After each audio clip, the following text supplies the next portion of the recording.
മറ്റ് കോൺഗ്രസ് നേതാക്കളെ പോലെ ഒരു ഏഴാംകൊല്ലി നേതാവല്ല വി ഡി സതീശൻ.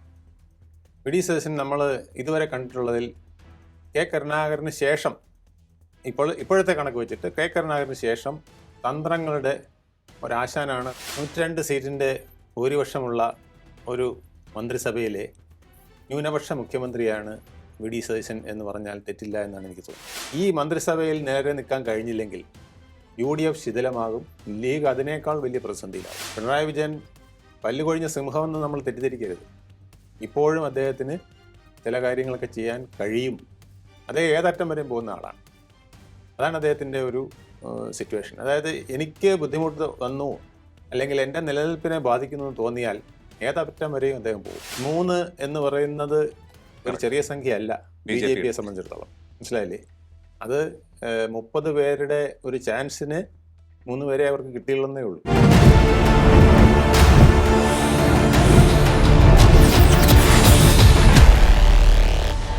നമസ്കാരം, ടോക്കിംഗ് പോയിന്റിലേക്ക് സ്വാഗതം. 10 വർഷത്തിന് ശേഷം ഭരണം ലഭിച്ച UDF സർക്കാരിന് മുന്നിൽ ഒട്ടേറെ വെല്ലുവിളികളുണ്ട്.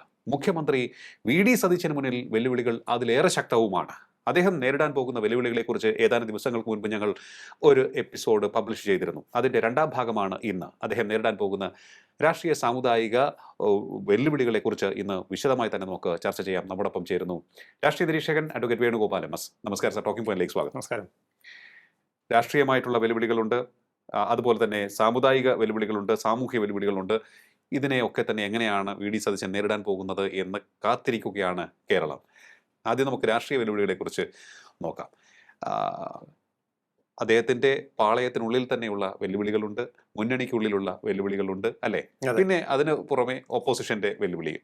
അതിനെ എങ്ങനെയാണ് റേറ്റ് ചെയ്യുന്നത്? എങ്ങനെയാണ് 102 സീറ്റിൻ്റെ ഭൂരിപക്ഷമുള്ള ഒരു മന്ത്രിസഭയിലെ ന്യൂനപക്ഷ മുഖ്യമന്ത്രിയാണ് വി ഡി സതീശൻ എന്ന് പറഞ്ഞാൽ തെറ്റില്ല എന്നാണ് എനിക്ക് തോന്നുന്നത്.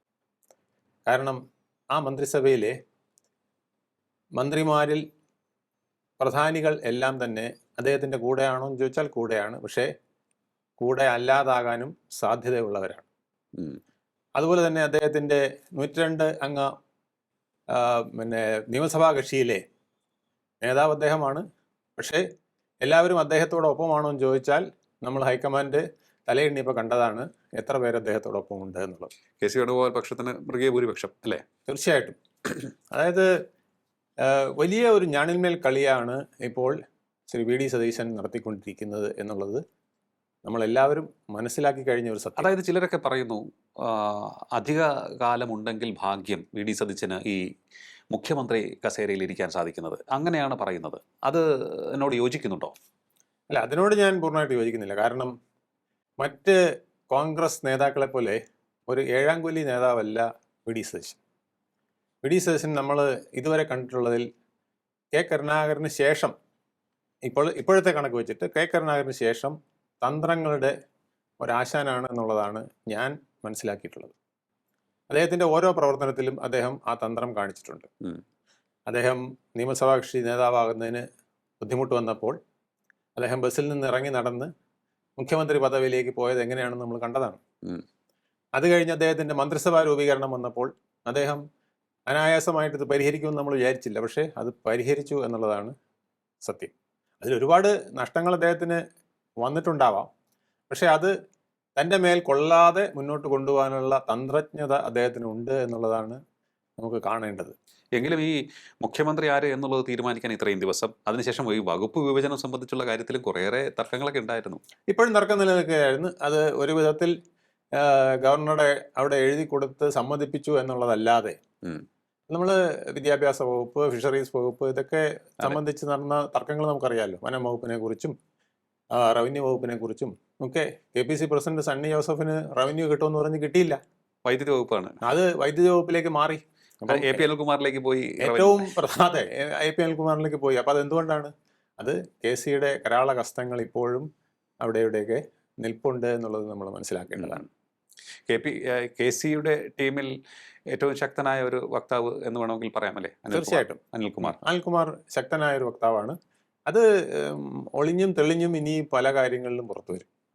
അപ്പൊ ഹാൻഡിൽ ചെയ്യുന്ന കാര്യത്തിൽ അത് വരുമോ? സാധ്യതയുണ്ടോ അതിന്? അത് ഇനിയിപ്പോ വകുപ്പ് കിട്ടിക്കഴിഞ്ഞു, അതെ, നമുക്ക് വേണ്ടത് നമുക്ക് കിട്ടിക്കഴിഞ്ഞാൽ പിന്നെ നമ്മൾ സംതൃപ്തിയോടെ മുന്നോട്ട് പോകുകയല്ലേ ചെയ്യേണ്ടത്. അല്ല അങ്ങനെ ചെയ്യാനാണ് ടീം UDF-നെ വി ഡി സതീശൻ പ്രേരിപ്പിച്ചുകൊണ്ടിരിക്കുന്നത്. ഓക്കെ. ആ പ്രേരണയിൽ നിന്ന് എപ്പോൾ ആരെങ്കിലും പിന്മാറിയാൽ അദ്ദേഹത്തിൻ്റെ 2 ആയുധങ്ങളുണ്ട്.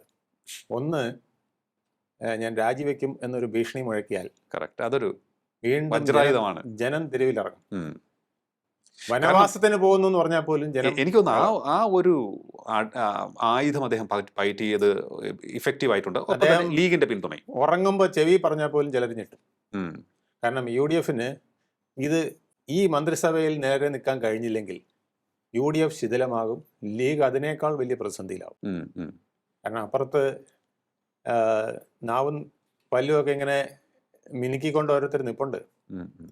അവരുടെ അടുത്ത നീക്കം എന്താണെന്നുള്ളത് സൂക്ഷിച്ച് വേണം വി ഡി സതീശൻ മുന്നോട്ട് നീങ്ങാൻ. പിണറായി വിജയൻ പല്ലുകൊഴിഞ്ഞ സിംഹമെന്ന് നമ്മൾ തെറ്റിദ്ധരിക്കരുത്. ഇപ്പോഴും അദ്ദേഹത്തിന് ചില കാര്യങ്ങളൊക്കെ ചെയ്യാൻ കഴിയും. അതേ ഏതറ്റം വരെയും പോകുന്ന ആളാണ്. ഉം. അതാണ് അദ്ദേഹത്തിൻ്റെ ഒരു സിറ്റുവേഷൻ. അതായത് എനിക്ക് ബുദ്ധിമുട്ട് വന്നു അല്ലെങ്കിൽ എൻ്റെ നിലനിൽപ്പിനെ ബാധിക്കുന്നു എന്ന് തോന്നിയാൽ ഏതറ്റം വരെയും അദ്ദേഹം പോകും.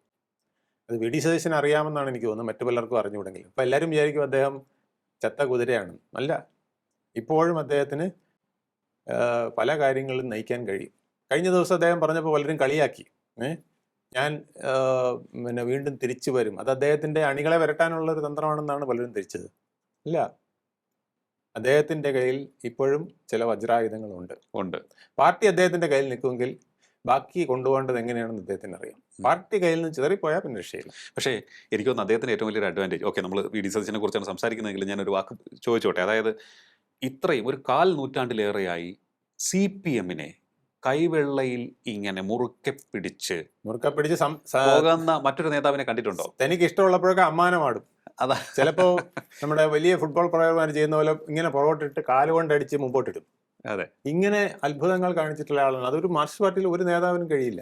കാരണം ഈ ദയനീയ ഘട്ടത്തിലും അദ്ദേഹത്തിന് താഴെ ഇറക്കാൻ ആർക്കും കഴിഞ്ഞിട്ടില്ല. അത് വലിയ പ്രധാനപ്പെട്ട കാര്യമാണ്. അതാണ് കാരണം ഇതിനു മുൻപ് ഓക്കെ നമുക്ക് EMS-നെ കണ്ടിട്ടുണ്ട്, AKG കണ്ടിട്ടുണ്ട്. പക്ഷെ അവരൊന്നും തന്നെ ഇത്തരത്തിലുള്ള ഒരു സ്വാതന്ത്ര്യം ഇത്രയേറെ അത് ഓവറായിട്ട് ഉപയോഗിച്ചിട്ടില്ല. എന്ത് ജനപിന്തുണ ഉണ്ടായിരുന്നാണ്, എന്നിട്ട് പോലും അദ്ദേഹം താഴെ വീണുപോയി. പക്ഷെ ഈ ദുർബല നിമിഷത്തിൽ ഏറ്റവും ദുർബലനായ ഒരു മാർക്സിസ്റ്റ് ലീഡർ ഇപ്പം പിണറായി വിജയനാണ്. പക്ഷെ ആ ദൗർബല്യ ഘട്ടത്തിലും അദ്ദേഹത്തിന് ചില ശക്തികൾ പ്രയോഗിക്കാൻ കഴിയുന്നു എന്നുള്ളതാണ്. ഓക്കെ, അപ്പൊ അത്തരത്തിലുള്ള ഒരാളും അപ്പുറത്തുണ്ട് എന്ന് ഓർക്കണം അല്ലേ? അപ്പുറത്തുണ്ട്. പിന്നെ 3 എന്ന് പറയുന്നത് ഒരു ചെറിയ സംഖ്യ അല്ല BJP-യെ സംബന്ധിച്ചിടത്തോളം. മനസ്സിലായില്ലേ? അത് 30 പേരുടെ ഒരു ചാൻസിന് 3 പേരെ അവർക്ക് കിട്ടിയുള്ളതേ ഉള്ളൂ. ഓക്കെ, ഞാനത് വെറുതെ ഒന്ന് കണക്കെടുത്ത് നോക്കി. 41 പിന്നെ മെയിൻ സീറ്റുകളിൽ അവർ വലിയ നിർണായകമായ ലീഡ് നേടിയിട്ടുണ്ട്. അതിൽ 20 സീറ്റിൽ 35,000-ന് മേൽ. ഓക്കെ, ബാക്കി 21 സീറ്റിൽ 30,000-നും മേൽ, 25,000-നും 30,000-നും ഇടയ്ക്കായിട്ട്. ഈ 41 സീറ്റ് പ്ലസ് LDF-ന്റെ കയ്യിലിരിക്കുന്ന 35 സീറ്റും കൂടെ ആയ എത്രയായി? ഞാനൊരു ഇലക്ഷൻ വന്നാലത്തെ കാര്യം പറഞ്ഞത്. ഓക്കെ, ഇനിയൊരു ഇലക്ഷൻ വന്നാൽ ഈ കെട്ടകാലത്ത് ഇങ്ങനെ നിൽക്കുമെങ്കിൽ ഇവര് ഒരു അന്തർധാരയോ ഒരു ബാഹർധാരയോ വന്നാൽ എന്തായിരിക്കും സിറ്റുവേഷൻ എന്നുള്ളത് വി ഡി സതീശന് അറിയാം. Okay, correct. കേരളം അങ്ങനെ ആരുടെയും കയ്യിൽ കുത്തകയായിട്ട് കൊടുക്കുന്നതല്ല. 102 ഒരു വലിയ ഫിഗർ അല്ല. നമ്മൾ AK ആന്റണിക്ക് 100 സീറ്റ് കൊടുത്തിട്ട് 3-ാം വർഷം അത് ഏതാണ്ട് 0 അടുപ്പിച്ചാക്കി കൊടുത്തു അല്ലേ? അതാണ് കേരളം. കേരളത്തിൽ സാഹചര്യങ്ങൾ മാറി മറിയാൻ വളരെ നിമിഷങ്ങൾ മതി. ഒരു പൊളിറ്റിക്കൽ ഫ്രജൈലായിട്ടുള്ള ഒരു സ്റ്റേറ്റാണ്. നിസ്സാര കാരണങ്ങൾ കൊണ്ട് വലിയ മാറ്റങ്ങൾ വരുത്താൻ കഴിയുന്നതാണ്. അതിന് ഉള്ള അടിത്തറ CPM-ന് കുറേ പൊളിഞ്ഞു പോയിട്ടുണ്ടെങ്കിലും ഇപ്പോഴും ദംഷ്ട്രങ്ങളും നഖവും ഒക്കെ അവരുടെ കയ്യിൽ ബാക്കിയുണ്ട്. അതാണ് അത്തരത്തിൽ ഒരു സംഭവമുണ്ട്. അപ്പോൾ അത് രാഷ്ട്രീയ അതുകൊണ്ട് വി ഡി സതീശനെ സംബന്ധിച്ചിടത്തോളം അദ്ദേഹത്തിൻ്റെ ചതിക്കുഴികൾ പ്രധാനമായിട്ട് ഒന്ന്, തൻ്റെ മന്ത്രിസഭയിലെ മന്ത്രിമാരെല്ലാം തന്നോടൊപ്പം നിന്നില്ലെങ്കിലും തന്നെ എതിർക്കാതെ നിൽക്കുന്ന വിധത്തിൽ കൊണ്ടുപോകുക എന്നുള്ളത് അദ്ദേഹത്തിൻ്റെ ഒരു പ്രധാനപ്പെട്ട ഒരു ചലഞ്ചാണ്. പിന്നെ ഈ സാമ്പത്തികം മെച്ചപ്പെട്ടില്ലെങ്കിൽ ആലോചിച്ച് നോക്കൂ, ഇവിടെ റോഡുകളെല്ലാം പൊട്ടിപ്പൊളിഞ്ഞു കിടക്കുന്നു.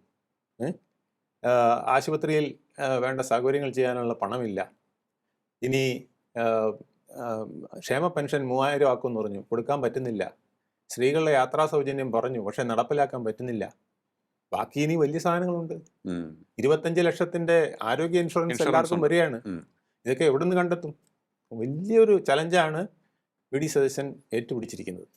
പക്ഷേ രാഷ്ട്രീയമായിട്ട് അതൊരു സാധ്യത കൂടി. അതായത് അദ്ദേഹത്തിന്റെ ഒരു രീതി വെച്ച്, അദ്ദേഹത്തിന്റെ ഒരു ശൈലി വെച്ച് നമ്മൾ നോക്കുകയാണെന്നുണ്ടെങ്കിൽ ഈ രാഷ്ട്രീയക്കാർക്ക് ഒരുപാട് സ്പേസ് ഉണ്ട് ഇമ്പ്രൂവ്മെന്റിന്. നമ്മൾ പറയുമല്ലോ, അവർക്ക് വേണമെങ്കിൽ ചെയ്യാം, തീർച്ചയായും അല്ലെ?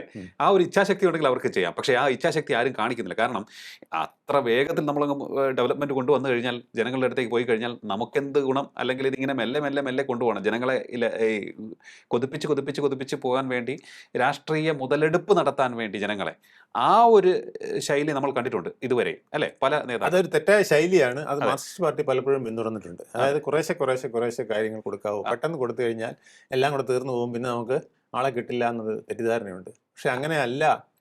നമ്മൾ പ്രൊഡക്റ്റീവായിട്ട് കൊടുക്കാനുള്ളത് ജനങ്ങൾക്ക് പെട്ടെന്ന് എത്തിക്കുമ്പോൾ അതിന്റെ ഇമ്പാക്റ്റ് വലുതാണെന്നുള്ളത് വി ഡി സതീശൻ ഇതിനകം 2-3 പ്രഖ്യാപനങ്ങൾ കൊണ്ട് തെളിയിച്ചില്ലേ? അതെ, അദ്ദേഹം അത് ചെയ്യുകയാണ് എന്നുണ്ടെങ്കിൽ, അല്ലെ, long term short term plans വെച്ച് ചെയ്യുകയാണെന്നുണ്ടെങ്കിൽ അദ്ദേഹത്തിന്റെ 100 കർമ്മ പരിപാടി എന്താണെന്ന് ഇനി പറയണ്ടേ? ആ 100 കർമ്മ പരിപാടി ഇപ്പോൾ ആദ്യം പ്രഖ്യാപിച്ചതുപോലെ സൗജന്യ യാത്രയും പിന്നെ ആശാവർക്കന്മാർക്കുള്ള ആനുകൂല്യവും ഉൾപ്പെടെ വയോജനങ്ങൾക്ക് വരുന്നത്, ഇതെല്ലാം കൂടെ ചേർത്ത് പിന്നെ ആദ്യത്തെ ഒരു ഗിമിക്ക് ഭയങ്കരമായിരുന്നു.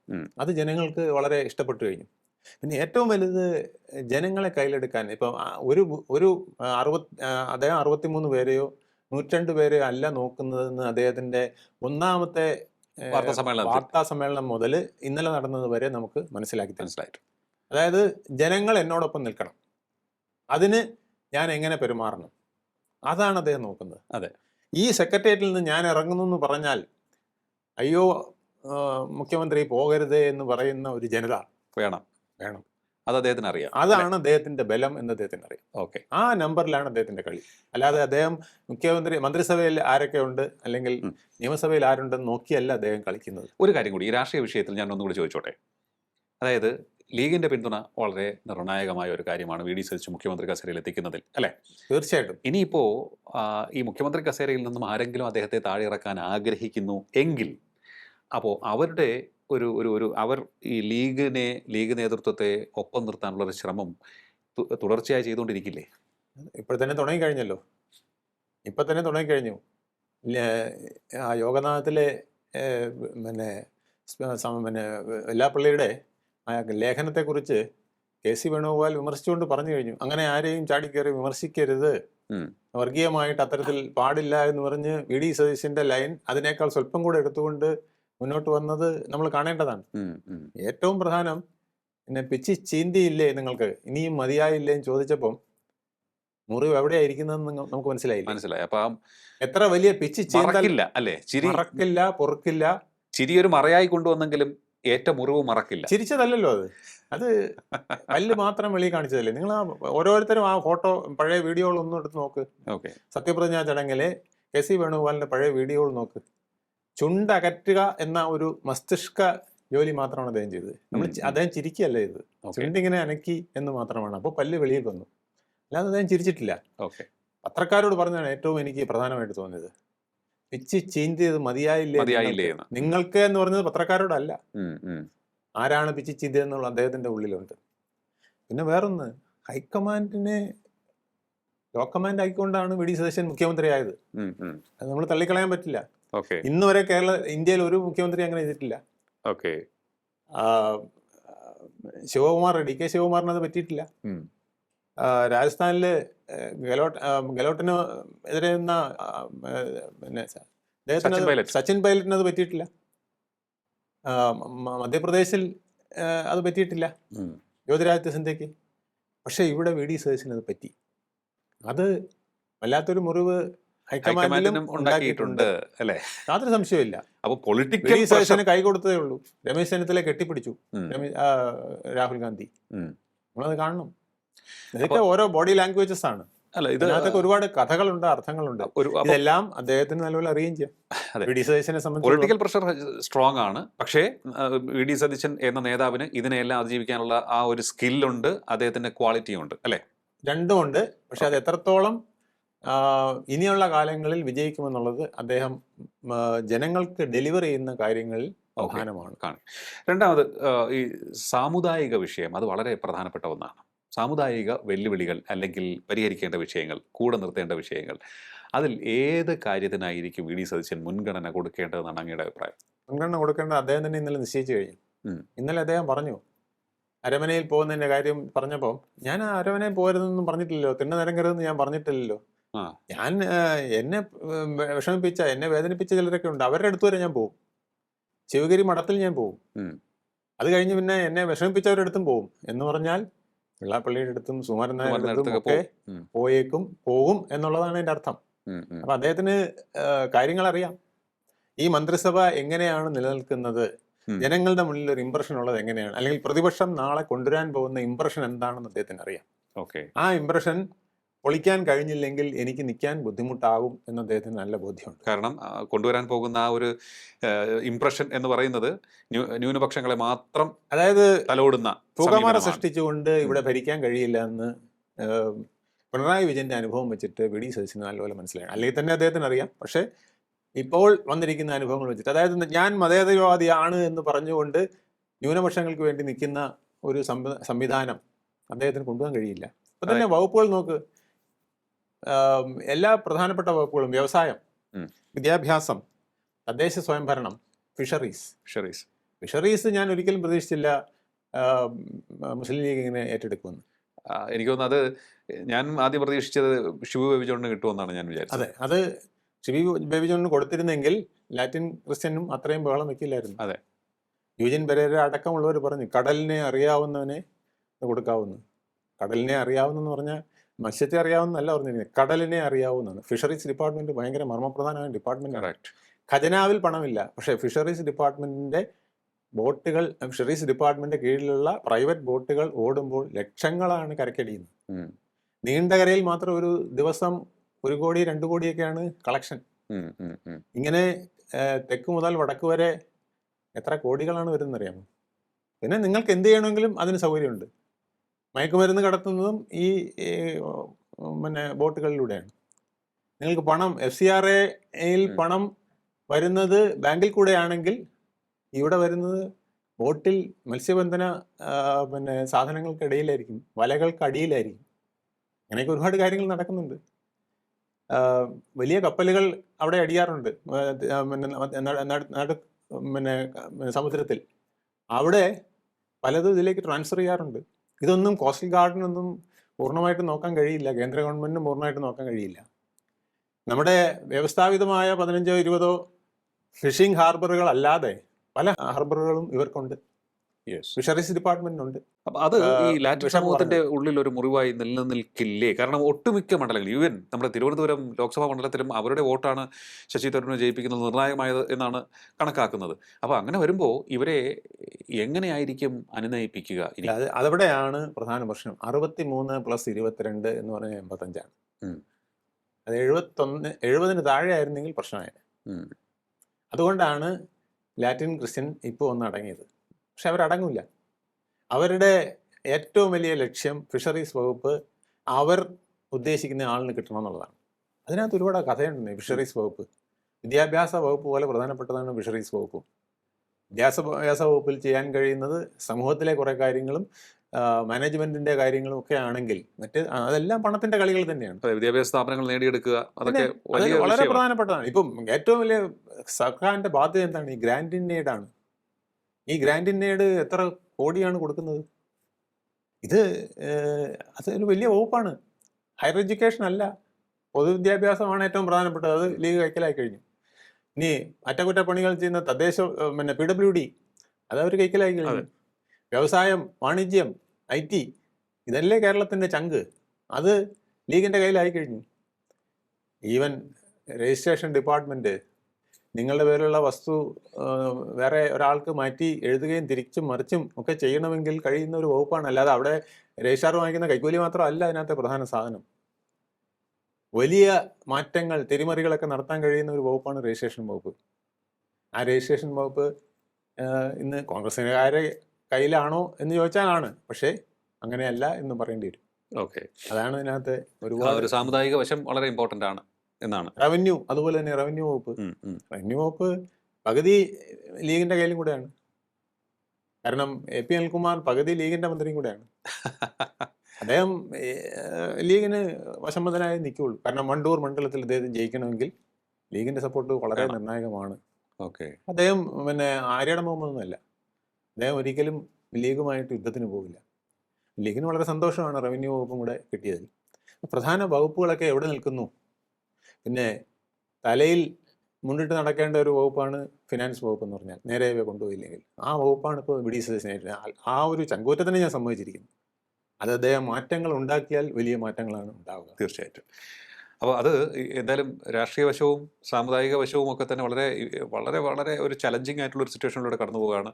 ഏറ്റവും challenging ആയ സാർ situation. പറഞ്ഞതുപോലെ ഇപ്പോൾ ന്യൂനപക്ഷങ്ങളെ പ്രീതിപ്പെടുത്തിയാണ് മുന്നോട്ട് പോകുന്നത്, ഭൂരിപക്ഷത്തെ അവഗണിക്കുന്നു എന്നുള്ളൊരു ഇംപ്രഷൻ സൃഷ്ടിച്ചെടുക്കാൻ വളരെ ഈസിയാണ്. അങ്ങനെ ഒരു പ്രചാരണം വളരെ ശക്തവുമാണ്. അത് ഏറെ അല്ല, അത് അതിലെന്ത് ഉള്ളൊരു തെറ്റ്? സത്യമാണല്ലോ, ഉള്ള അതിലെന്ത് സത്യമാണ്. തെറ്റ്? പക്ഷെ അതെ, അതിനെ അതെ. ഒളിച്ചു വെക്കാൻ ശ്രമിക്കുന്നത് കൊണ്ട് മാത്രം നിൽക്കില്ല എന്ന് VD സതീശന് അറിയാം. അതെ. അതുകൊണ്ടാണ് അദ്ദേഹം ഇന്നലെ തുറന്നു പറഞ്ഞത്. അതിലെന്ത് തെറ്റ് എന്ന് ചോദിക്കുന്നവരാണ് കൂടുതലും, സാർ പറഞ്ഞതുപോലെ. അപ്പോൾ അത് ആ ഒരു ഈ പ്രതീതി മാറ്റിയെടുക്കാനുള്ള ഒരു ശ്രമം അദ്ദേഹത്തിന്റെ ഭാഗത്ത് നിന്ന് ഉണ്ടാകണം. ഇന്നലെ ഉണ്ടായി കഴിഞ്ഞു. അത് ഉണ്ടായി കഴിഞ്ഞു. ഇനി ഉടനെ തന്നെ അദ്ദേഹം ശിവഗിരി മഠത്തിൽ പോകും, എനിക്ക് ഉറപ്പാണ്. കാരണം ബാക്കി അദ്ദേഹം അതിനുള്ള അദ്ദേഹം പറഞ്ഞത് പൊതുസമൂഹത്തിന് മുന്നിൽ ഇതിപ്പോൾ ആരൊക്കെ തുറന്നു ചോദിക്കാൻ വളരെ കുറച്ച് പേരായിരിക്കും തയ്യാറാവുക. രാഷ്ട്രീയ എതിരാളികളല്ലാതെ മറ്റ് നിരീക്ഷകരുടെ ഭാഗത്തു നിന്നും നോക്കുമ്പോൾ സഭാ നേതൃത്വങ്ങളെ പോയി കാണുന്നു. അതുപോലെ തന്നെ മുസ്ലിം പാണക്കാട് പോകുന്നു. പാണക്കാട് മുസ്ലിം ലീഗിന്റെ ഓഫീസല്ലല്ലോ. അതെ, മുസ്ലിം ലീഗിന്റെ ഓഫീസിൽ പോകുന്നതും പാണക്കാട് പോകുന്നതും രണ്ടാണ്. അതുപോലെ തന്നെ അപ്പോൾ അവിടെയാണ് ഈ തിണ്ണതിനങ്ങാൻ പോകില്ല എന്ന് പറഞ്ഞുകൊണ്ട് സുകുമാരൻ നായരെയും വെള്ളാപ്പള്ളി നടേശനെയും ഒക്കെ തന്നെ അധിക്ഷേപിക്കുന്ന രീതിയിൽ സംസാരിക്കുന്നു എന്നാണ് പറയുന്നത്. അപ്പോൾ അത് എന്താണ് ഉദ്ദേശിക്കുന്നതെന്ന് മനസ്സിലായി എന്ന് പലരും പറയാറുണ്ട്. അപ്പോൾ അതവിടെ അത് ആ ഒരു വിഷയത്തിൽ ഒരു മുറിവുണക്കുന്ന രീതിയിലുള്ള അല്ലെങ്കിൽ ഉചിതമായ രീതിയിലുള്ള നടപടികൾ അദ്ദേഹത്തിന്റെ ഭാഗത്തു നിന്ന് ഉണ്ടായില്ല എങ്കിൽ അത് അദ്ദേഹത്തിന് ദോഷം ചെയ്തേക്കും. തീർച്ചയായിട്ടും ദോഷം ചെയ്യും. അതുപോലെ നമ്മളിപ്പോൾ സാമൂഹ്യ വിഷയത്തിലേക്ക് വരുമ്പോൾ നാട് നേരിടുന്ന ഒട്ടേറെ വിഷയങ്ങളുണ്ട്. ആ സാമൂഹിക വിഷയങ്ങൾ സാമൂഹികമായി ഏറ്റവും ഇമ്പാക്റ്റ് ഉണ്ടാക്കുന്ന കുറേയേറെ വിഷയങ്ങളിൽ വേഗത്തിൽ ഇടപെടേണ്ടതുണ്ടെന്ന് തോന്നുന്നല്ലേ? വളരെ വേഗത്തിൽ ഇടപെടേണ്ടതുണ്ട്. പക്ഷെ അദ്ദേഹം ഒരു കാര്യം ചെയ്തു. സാമൂഹികമായിട്ട് അദ്ദേഹം 3 വിഭാഗങ്ങളെ കയ്യിലെടുത്തിട്ടുണ്ട്. ഒന്ന്, വയോജനങ്ങളെ. അവർക്ക് വലിയൊരു ആശാകേന്ദ്രമായി എൻ്റെ ഗവൺമെന്റ് മാറുമെന്നൊരു തോന്നൽ ഉണ്ടാക്കാൻ അദ്ദേഹത്തിന് ഇപ്പം തന്നെ കഴിഞ്ഞു. അതെന്ത് ചെയ്യുമെന്നുള്ളത് ഇനി കണ്ടു തന്നെ അറിയണം. പിന്നെ രണ്ടാമത്തെ ഏറ്റവും വലിയ വിഭാഗം സ്ത്രീകളാണ്. സ്ത്രീകളെ ഒറ്റയടിക്ക് കയ്യിലെടുത്ത് കളഞ്ഞു. അതെ, സ്ത്രീകൾക്കുള്ള സൗജന്യ യാത്രയും പ്ലസ് ആശാ വർക്കർമാർക്കുൾപ്പെടെ അതുപോലെ അംഗൻവാടി ടീച്ചർമാർക്കൊക്കെ കൊടുത്ത വേതനം, അതെല്ലാം കൂടെ ചേർത്ത് സ്ത്രീകൾക്കൊരു ഒരു കൂളിംഗ് എഫക്റ്റ് നൽകാൻ അദ്ദേഹത്തിന് കഴിഞ്ഞു. മൂന്നാമത്തേത് ജൻസികളാണ്. ജൻസികൾക്ക് PSC പരീക്ഷയുടെ PSC റാങ്ക് ലിസ്റ്റിന്റെ കാലാവധി നീട്ടുന്നു. ഇങ്ങനെയൊക്കെയുള്ള ചില കാര്യങ്ങൾ. അതുപോലെ തന്നെ ഈ ജൻസിയിൽപ്പെട്ടവരായിരിക്കുമല്ലോ ഈ വാഹനപ്രേമികളിൽ കൂടുതൽ. അതെ, വാഹനപ്രേമികൾ മോഡിഫിക്കേഷൻ. അതെ. അപ്പോൾ ഈ 3 വലിയ വിഭാഗങ്ങളെ അദ്ദേഹം കയ്യിലെടുത്തിട്ടുണ്ട്. വേറൊരു വലിയ കാര്യം അദ്ദേഹം പറഞ്ഞു, എനിക്കത് വളരെ കൗതുകത്തോടെ തോന്നി. അതായത് നമ്മുടെ ഫോറിൻ ഏണിങ്സ് എന്ന് പറയുന്നത് നമ്മുടെ വലിയൊരു അസറ്റാണ്. ഗൾഫിലൊക്കെ ഒരു 10-35 ലക്ഷം പേര് വർക്ക് ചെയ്ത് നമുക്ക് പൈസ അയച്ചുകൊണ്ടിരിക്കുകയാണ്. മറ്റിടത്തെല്ലാം കൂടെ 50 ലക്ഷത്തിനധികം വരും. പക്ഷേ നമ്മുടെ പണം റിവേഴ്സ് എക്കോണമി എന്ന് പറഞ്ഞ ഒരു കാര്യം പറഞ്ഞു, വളരെ പ്രധാനപ്പെട്ട ഒരു സാധനമാണ്. അതായത് ഇവിടെ 50 ലക്ഷം പേര് ഇങ്ങനെ പൈസ കൊണ്ടുവരുമ്പോൾ, ഇവിടുന്ന് അല്ലെങ്കിൽ 35 ലക്ഷം പേര് പൈസ കൊണ്ടുവരുമ്പോൾ 40 ലക്ഷത്തോളം പേര് ഇവിടുന്ന് പണം അടിച്ചുകൊണ്ട് പോവുകയാണ്. അതെ, കൂലിയായിട്ടും മറ്റതുമായിട്ടും ബംഗാളികളും ഒക്കെ കൊണ്ടുപോകുന്നു. അതെങ്ങനെ അവസാനിപ്പിക്കാം? കാരണം ഇതൊരു പ്രധാനപ്പെട്ട കാര്യമാണ്. ഇപ്പോൾ ബംഗാളിൽ പുതിയ സർക്കാർ വന്നതോടുകൂടി ബംഗാളിലേക്ക് തിരിച്ചു പോയാൽ കൊള്ളാമെന്ന് ഒരുപാട് പേര് ആഗ്രഹിക്കുന്നു. കാരണം അവിടെ ചില മാറ്റങ്ങൾ കൊണ്ടുവരും. അവിടെ യുവാക്കളെയൊക്കെ കയ്യിലെടുക്കാൻ സുവേന്ദു അധികാരി പല പരിപാടികൾ ഇടാൻ പോവാണ്. നിങ്ങൾ അന്യദേശത്ത് പോയി നിരങ്ങണ്ട, നിങ്ങളുടെ നാട്ടിൽ തന്നെ അതിനുള്ള സൗകര്യങ്ങൾ കൊടുക്കുമെന്ന് അദ്ദേഹം വാഗ്ദാനം ചെയ്തു കഴിഞ്ഞു. അപ്പോൾ ഇനി കുറേശ്ശെയായിട്ട്, പണ്ട് തമിഴന്മാർ ഇവിടെ വർക്ക് ചെയ്തിരുന്നു. ഒരു ജലലതയുടെയൊക്കെ പീരീഡ് വന്നപ്പോഴേക്കും തമിഴ്നാട്ടുകാർ പിന്നെ ഇവിടെ വർക്ക് ചെയ്യാൻ പറ്റില്ല. അവർക്ക് അവിടെ വേണ്ട സൗകര്യവും ജലസേചനവും നമ്മുടെ മുല്ലപ്പെരിയാറിൻ്റെ ജലവും ഒക്കെ ആയിട്ട് അവരത് സോൾവ് ചെയ്തു. അവിടെ തന്നെ ജീവിക്കാനുള്ള സൗകര്യമുണ്ട്. ഇതുപോലെ ബംഗാളികൾക്ക് ബംഗാളിലേക്ക് പോകാനുള്ള ഒരു കോൾ വന്നു കഴിഞ്ഞു. അധികം നാൾ ഇത് നിൽക്കില്ല. അതുപോലെ തന്നെ അപ്പം നമ്മുടെ ജൻസികൾക്ക് അതിലേക്കൊരു മാറ്റം അത്യാവശ്യമാണ്. പക്ഷെ അവര് നാളെ കളിക്കാൻ പോകുമെന്ന് ചോദിച്ചാൽ കളിക്കാൻ പോകില്ല. പക്ഷെ അവർക്ക് ഈ ഹാൻഡ് ട്രാക്ടർ പോലത്തെ സാധനങ്ങൾ, കൈകൾ കൊണ്ട് ഇങ്ങനെ പ്രവർത്തിപ്പിക്കാവുന്ന കിളയ്ക്കുന്ന യന്ത്രങ്ങൾ, അല്ലെങ്കിൽ ചെറിയ സ്കൂട്ടർ പോലത്തെ സാധനങ്ങളൊക്കെ വെച്ച് ഇപ്പം പുതിയ ഒരുപാട് സാധനങ്ങൾ വന്നിട്ടുണ്ട്. അതെ, അതെ. പറമ്പ് കളയ്ക്കാനൊക്കെ ഒരുപാട് സൗകര്യം വന്നിട്ടുണ്ട്. ഈ- അത്തരം സാധനങ്ങൾക്ക് ജൻസി കൊടുത്താൽ കോളേജ് പിള്ളേർ വന്ന് നമ്മുടെ വീട്ടിലെ പറമ്പ് കളച്ചിട്ട് 1000 രൂപ 1500 രൂപ വാങ്ങിച്ചിട്ട് പോവര്. വേറൊരു കാര്യം കൂടി ഞാൻ ചോദിച്ചോട്ടെ, ഇതുപോലെ ഇപ്പോൾ നമ്മുടെ കയ്യിൽ നിന്നും കോടിക്കണക്കിന് രൂപ മറ്റ് സംസ്ഥാനത്തെ തൊഴിലാളികൾ കൊണ്ടുപോകുന്നു എന്ന് പറഞ്ഞു. അതുപോലെ തന്നെയല്ലേ വിദേശത്ത് വിദ്യാഭ്യാസം നേടാൻ പോകുന്ന നമ്മുടെ യുവജനങ്ങൾ? അതൊരു വലിയ എമൗണ്ട് അല്ലേ അങ്ങനെ പോയിക്കൊണ്ടിരിക്കുന്നത്? അതൊരു റിവേഴ്സ് എക്കോണമിയാണ്. അതെ, നമ്മുടെ ഇവിടെ പണം അങ്ങോട്ടാണ് ഒരുപാട് പോകുന്നത്, ഇവിടെ പിന്നെ ഇങ്ങോട്ടൊന്നും വരാറുമില്ല. അതെ, നമുക്ക് വേണമെങ്കിൽ ലോകത്തെ മറ്റ് സ്ഥലങ്ങളിലുള്ള വിദ്യാർത്ഥികളെ ആകർഷിക്കുന്ന തരത്തിലുള്ളൊരു പ്ലാറ്റ്ഫോമുകൾ ഇവിടെ ഉണ്ടാക്കിയാൽ മറ്റുള്ളവരെ തീർച്ചയായും. ആകർഷിക്കാൻ നമ്മുടെ കുട്ടികൾ ഇവിടെ നല്ല വിദ്യാഭ്യാസം നേടും. എല്ലാ ജില്ലകളിലും പ്രൈവറ്റ് IT ഉം.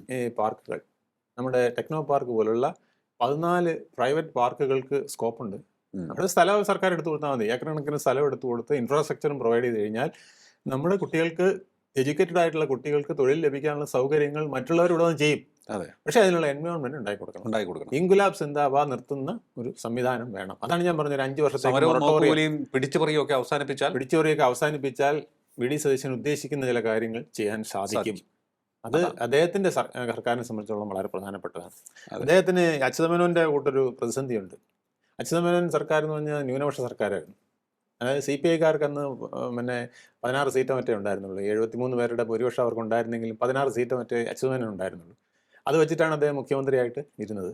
ഏതാണ്ട് VD സതീശനും അതുപോലെയാണ്. 63 പേരിൽ 13 14 പേര് അദ്ദേഹത്തിന്റെ കൂടെ ഉള്ളൂ എന്നുള്ളതാണ് പൊതുവെ പറയുന്നത്. ഇല്ല എന്ന് പലരും പറയുന്നുണ്ട്. ഇപ്പം മുഴുവൻ പേരും കൂടെയാണെന്ന് പറയുന്നെങ്കിലും ആ ഒരു പ്രശ്നമുണ്ട്. അപ്പം അവിടെ അച്യുതമേനോന്റെ ചില ചത്തനങ്ങൾ, അതായത് ജനങ്ങളെ കയ്യിലെടുക്കുക, ഉം. ജനങ്ങൾക്ക് നല്ല കാര്യങ്ങൾ ചെയ്യുക, അവസാനം അദ്ദേഹത്തിനോട് ഇറങ്ങിപ്പോകാൻ ആരെങ്കിലും പറഞ്ഞാൽ പറയുന്നവൻ ഇറങ്ങിപ്പോകട്ടെ എന്ന് പറയുന്ന ഒരു സംവിധാനത്തിലേക്ക് എത്തിക്കാനാണ് അദ്ദേഹം ശ്രമിക്കുന്നത്. അതിനുള്ള പ്രസ് കോൺഫറൻസുകളും അതിനുള്ള പബ്ലിക് ടോക്കുകളും പബ്ലിക് ഇന്റർഫിയറൻസും ആണ് അദ്ദേഹം ഇപ്പം നടത്തിക്കൊണ്ടിരിക്കുന്നതെന്ന് നമുക്ക് പ്രത്യേകിച്ച് മനസ്സിലാക്കാം. തീർച്ചയായിട്ടും. എന്തായാലും വളരെ വളരെ ഇഫക്റ്റീവായി തുടങ്ങുവാൻ സാധിച്ചാൽ VD സതീശന് പകുതി വെല്ലുവിളിയെ അതിജീവിച്ചു എന്ന് നമുക്ക് പറയാൻ സാധിക്കും. ഒപ്പം അദ്ദേഹത്തിൻ്റെ ബോഡി ലാംഗ്വേജ് മുൻ മുഖ്യമന്ത്രിയിൽ നിന്നും വ്യത്യസ്തമാണ്. ഇപ്പോൾ മുൻ മുഖ്യമന്ത്രി പിണറായി വിജയൻ നേരിട്ടുകൊണ്ടിരിക്കുന്ന വലിയ വിമർശനം അദ്ദേഹത്തിൻ്റെ ബോഡി ലാംഗ്വേജും അദ്ദേഹത്തിൻ്റെ ധാർഷ്ട്യവും തന്നിഷ്ടപ്രകാരമുള്ള തീരുമാനങ്ങളും ഒക്കെ തന്നെയായിരുന്നു എന്നാണ് അവരുടെ ജില്ലാ കമ്മിറ്റികളിൽ നിന്നും നമുക്ക് ലഭിക്കുന്ന വിവരങ്ങളിൽ നിന്ന് മനസ്സിലാക്കുന്നത്. അപ്പോൾ ബോഡി ലാംഗ്വേജ് മറ്റുള്ളവരെ ഒരല്പം പരിഗണന കൊടുത്ത്, ഒരല്പം റെസ്പെക്റ്റ് കൊടുത്ത്, അവർ മനുഷ്യരാണ് എന്നുള്ള ഒരു രീതിയിൽ ഇടപെടുന്ന ഒരു ശൈലിയാണ് തൻ്റേത് എന്ന് ജനങ്ങളെ ബോധ്യപ്പെടുത്തുവാൻ ഇപ്പോൾ VD സതീശന് സാധിച്ചിട്ടുണ്ട്. ഇനി അങ്ങോട്ട് സമ്മർദ്ദമേറുമ്പോൾ ഈ ശൈലി മാറാതിരുന്നാൽ നന്ന്. 2, വേണുഗോപാൽ സാർ പറഞ്ഞതുപോലെ തന്നെ വിദ്യാഭ്യാസ മേഖലയിൽ ഒട്ടേറെ മാറ്റങ്ങൾ കൊണ്ടുവരാൻ സാധിച്ചു കഴിഞ്ഞാൽ നിക്ഷേപം നമുക്ക് ഇങ്ങോട്ട് കൊണ്ടുവരാൻ സാധിക്കും. അതുപോലെ തന്നെ മെഡിക്കൽ ടൂറിസം ഗംഭീരമാക്കി കഴിഞ്ഞാൽ നമുക്ക് നിക്ഷേപം വരും, നമുക്ക് വരുമാനമുണ്ടാകും. അതുപോലെ തന്നെ മാരിടൈം ഇൻഡസ്ട്രി വിപുലപ്പെടുത്തുവാൻ ഉതകുന്ന തരത്തിലേക്ക് വേഗത്തിൽ വിഴിഞ്ഞം തുറമുഖവുമായി ബന്ധപ്പെട്ടുള്ള വിഷയങ്ങൾ മുന്നോട്ട് കൊണ്ടുപോകാൻ സാധിച്ചാൽ അവിടെയും സംസ്ഥാനത്തിന് വരുമാനമുണ്ടാക്കാൻ സാധിക്കും. അങ്ങനെ മാരിടൈം റിലേറ്റഡ് ആയിട്ടുള്ള വിഷയങ്ങൾ, കടലുമായി ബന്ധപ്പെട്ടുള്ള വിഷയങ്ങളൊക്കെ തന്നെ വേഗത്തിൽ വരുമാനം കൊണ്ടുവരുന്ന ഒന്ന് തന്നെയാണ്. അപ്പോൾ ഇത്തരത്തിൽ ഉള്ള കാര്യങ്ങൾ ചെയ്തു പോകുമ്പോൾ ഒരു കാര്യം കൂടി മറക്കരുത്, ആരോഗ്യ മേഖലയിൽ ജനങ്ങൾക്ക് ഉണ്ടായിട്ടുള്ള അവമതിപ്പ് മാറ്റിയെടുക്കുന്ന തരത്തിലേക്കുള്ള ഇടപെടലുകൾ നടത്തിക്കഴിഞ്ഞാൽ അത് വലിയ രീതിയിലുള്ള ഇമ്പാക്റ്റ് ഉണ്ടാക്കും. കെ മുരളീധരൻ അതിനുള്ള കഴിവുള്ള മന്ത്രിയാണ്. അദ്ദേഹത്തെ ആ രീതിയിൽ വിനിയോഗിക്കാൻ അദ്ദേഹത്തിന് കഴിഞ്ഞാൽ ഉജ്ജ്വലമായിട്ടുള്ള റിസൾട്ട് ഉണ്ടാക്കാൻ സാധിക്കും. അപ്പോൾ ഇങ്ങനെ ഒട്ടേറെ കാര്യങ്ങളുണ്ട്. പക്ഷേ അപ്പുറത്ത് നിൽക്കുന്ന ഒരു വെല്ലുവിളി രാഷ്ട്രീയ വെല്ലുവിളിയാണ്. വേണുഗോപാൽ സാർ പറഞ്ഞതുപോലെ അത് സ്വന്തം പാളയത്തിനുള്ളിൽ നിന്നും തലപൊക്കി വരാതിരിക്കുവാൻ കഴിഞ്ഞാൽ അദ്ദേഹം ഭാഗ്യവാൻ. പക്ഷേ രാഷ്ട്രീയം നമ്മോട് പറയുന്നത് അങ്ങനെയല്ല. ചരിത്രം അത്തരത്തിലുള്ള കാര്യങ്ങളിലേക്ക് വിരൽ ചൂണ്ടുന്നുണ്ട്. ആ ചരിത്രത്തിലെ സംഭവങ്ങൾ ആവർത്തിക്കാതിരിക്കട്ടെ. അങ്ങനെയെങ്കിൽ VD സതീശന് വളരെ ശക്തമായ ഒരു ഭരണം കാഴ്ചവെക്കാൻ സാധിക്കും. കേരളം കാത്തിരിക്കുന്നത് നല്ല സർക്കാരിനെയാണ്, നല്ല ഭരണത്തെയാണ്, നല്ല മുഖ്യമന്ത്രിയാണ്. അത് ഉണ്ടായാൽ എല്ലാവരും ഹാപ്പി ഉണ്ടാവട്ടെ. വളരെയധികം നന്ദി സാർ, ഇത്രയും സമയം ടോക്കിംഗ് പോയിന്റുമായി സംസാരിച്ചു. നമസ്കാരം. ടോക്കിംഗ് പോയിന്റിന്റെ അധ്യായം ഇവിടെ പൂർണ്ണമാകുന്നു. ഇനി അടുത്ത എപ്പിസോഡിൽ കാണാം നമുക്ക്. നമസ്കാരം.